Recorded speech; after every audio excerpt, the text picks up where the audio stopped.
Good morning. Happy Sunday. Sonia Gallion-Comanica here, soniagallion-comanica.com, and the author of 10 Things I Wish I Knew as a Single Parent, where we talk about all things single parents. And we've been talking a lot about scamming, traveling, credit cards, financial independence, and things that really help single parents. We try to address issues that single parents need on a daily basis. And one of the things that happens in the single parent space is there are issues, obviously, of trafficking, there are issues of credit debt, there's a lot of challenges. And there are issues of scammers. And lately, we're going to talk about scamming and scammers and how to protect yourself from scammers. So, pull up a chair, get a cup of coffee, get a muffin, a cup of tea, and let's talk about some ways to protect yourself from scammers. I'm calling this the big white lie because it comes dressed in a suit, looks like they've got your best intentions, but in reality, their only intention is to take care of themselves. So you need to be smart and protect yourself as well. So 10 ways to protect yourself from mastermind scammers. And this could be a church official, it could be a bank official, it could be somebody professional, somebody who appears to be genuine, but really isn't. These are some things you want to do to protect yourself and to ask questions and understand who it is you're interacting with. So, number one, you got to know who you're doing business with, whom you are doing business with. Who are you doing business with? Get to know this person. Don't just sign up because they look great, they got a great suit, they're saying all the right things, and it seems like they know what they're talking about. You need to do some investigative reporting and find out who this person is. So the first way to protect yourself, number one, know who you're doing business with. And it might take a little while to get to know that person. And sometimes when it seems like you know them, like the Bernie Madoffs, check a little bit further, find out what's happening with the other people that they've worked with, and really do some investigating. Number two, ask to see the books of this person. Okay, they're claiming, okay, I can get you a certain amount of money. You can get this return on your investment. Really? Show me some proof. Ask to see it. Make sure you're looking at more than 10. I would recommend even 100 people if possible. So know who you're doing business with and ask to see the books for the last year. If you want to go back 10 years, please do it. But definitely check into and verify whatever somebody is telling you. So trust kind of, but always verify. Number three, ask them how they meet and approach their clients. Are they just having a networking dinner? Are they providing meals for people and then asking you to come and sign up and now you feel obligated because they've bought you a meal? What is the process? Are they going out? Are they marketing? Is it fully 100% commission? What is the means of them acquiring new clients? Is it all referral based? Whatever it is, all of these ways are legitimate and can be legitimate if used by the right person at the right way at the right time. Nevertheless, these same things, tools, can be used in the wrong way by the wrong person at the wrong time. So you really need to do some investigating of this person and find out how are you getting clients. Another great question, number four, is ask the person, what was your lifestyle like a year ago, 4 years ago, 5 years ago, and 10 years ago compared to now? What's changed? How has your lifestyle changed? Why has your lifestyle changed? These things are very important because a lot of times these mastermind scammers, they're just trying to improve their own life. Suddenly they've gone from living in an apartment to now they've got a yacht. And that's not good because what are they doing with the client's money? If their goal is to give you a significant return on your investment, how can that be achieved by them going out and buying a yacht? Are you increasing the value of your principal first before they buy a yacht? You need to really know these things. You got to get really deep down, investigate where this person is coming from, how they're using their money, what they're doing with your money. You know, are they a bank? Are they doing like the banks do? Because the banks will go and lend out your money and get 10 times the amount or more return on that money. So you need to find out what this person is doing. Number five, you want to really get to know the person before you give them any money. I'm talking a year or more. Really get to know them. A lot can be revealed in a year.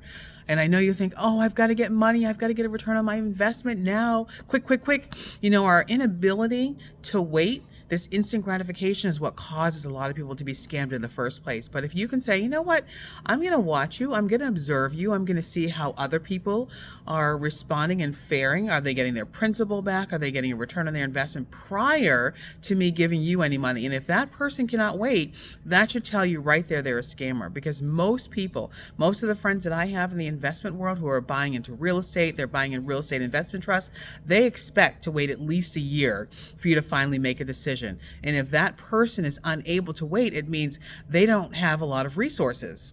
They're probably not well funded, so they're taking your money, which is a Ponzi scheme, to acquire new clients, and that's not healthy. So they should be able to wait 1 year for you to even invest in their products, and they should have enough of their own resources and income that they can sustain for 1 year or more, or even longer. Number 6, ask for referrals from people who have worked with them. So sometimes we jump into stuff and sometimes we do get referrals, and that helps. I've seen a story where Leonardo DiCaprio, the actor, actually was scammed by somebody that he actually had living in his home.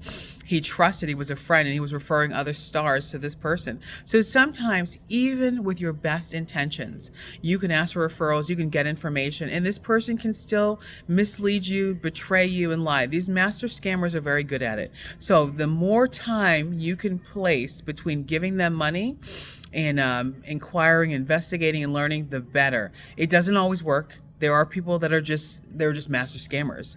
So over time, their behavior will be revealed, but you've got to pay attention and you've got to talk to other people who work with them and listen to both sides of the story.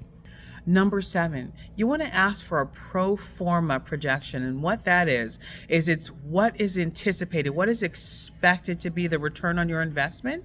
So you want to do that. You want to get their projections, see what they say, 10, 20%. Like recently, there were a lot of people scammed by somebody who's well known in the industry, who was having a lot of real estate events. And he was telling people you're going to get 20% return on your investment in 3 months. That is virtually impossible. It does not happen in the industry. I'll tell you that right now. But people believe it. They want to believe that. So get pro forma projections. So what do you expect the returns, what could happen with 10%, 15%, whatever, in the next 3 years, 5 years, 10 years? Take that information and then you go to a forensic accountant, because a forensic accountant can see through a lot of the BS that in these projections that people are creating.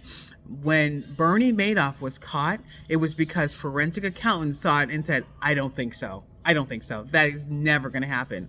And if you have people who are not emotionally attached to the money, to the situation, they can look at it and look at the accounting with fresh eyes and see what is really happening in the situation and if it's even realistic for this pro forma projection. So you really want to get pro formas from people who have experience with accounting and forensic accounting, where they can see what's happening, where the money is moving, what's going on, Ponzi schemes, all of that. Number 8, check out the background of the person you are planning on doing business with and working with. Master scammers are known for just being very charismatic, being able to kind of schmooze their way around and get people to like them. But you really need to do an investigation into their background prior to working with them. And it's probably something unheard of. I work in the financial services industry, and most people are not doing background checks on the people they're giving their hard-earned money to. So you really want to do a background check, understand who you're dealing with, get to know this person before you give them any money. It is okay to do that. You don't need to worry about making friends. You need to worry about receiving your principal back, and preferably with interest. Or, of course, as I always tell you, invest in things that are tried and true and have been tried and true for hundreds of years. Number 9, speak with people who know this person well. Go around, talk to their friends and family before you give them your hard-earned money. Trust me, I'm sure their behaviors, who they are, whether they have integrity or not, the family and friends know this. So go around and talk to people that know them. Don't just get referrals from somebody who gave them money. Get to know them personally, because if they have integrity, it's definitely been known throughout the family. Whatever their habits are they business-minded? Do they care about other people? What do they do with their free time? That sort of thing. Get to know people before you start doing business with them. This is one of the best ways to prevent you from dealing with master scammers who appear to be doing great, who appear to be genuine, trustworthy, and have integrity, and in reality, they do not. Number 10, give the smallest amount possible. One of the biggest things with master scammers is they get you really hyped up, really excited, and next thing you know, you're writing a check and you're giving your retirement funds. You never take all your retirement money and give it to anything.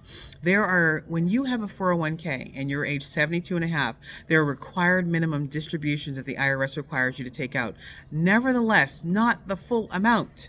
You only would use a small portion, the smallest portion. Can you do it with $100? Can you do it with $1,000? If the only amount you can put in is $50,000, $100,000, $1 million, run as fast as you can.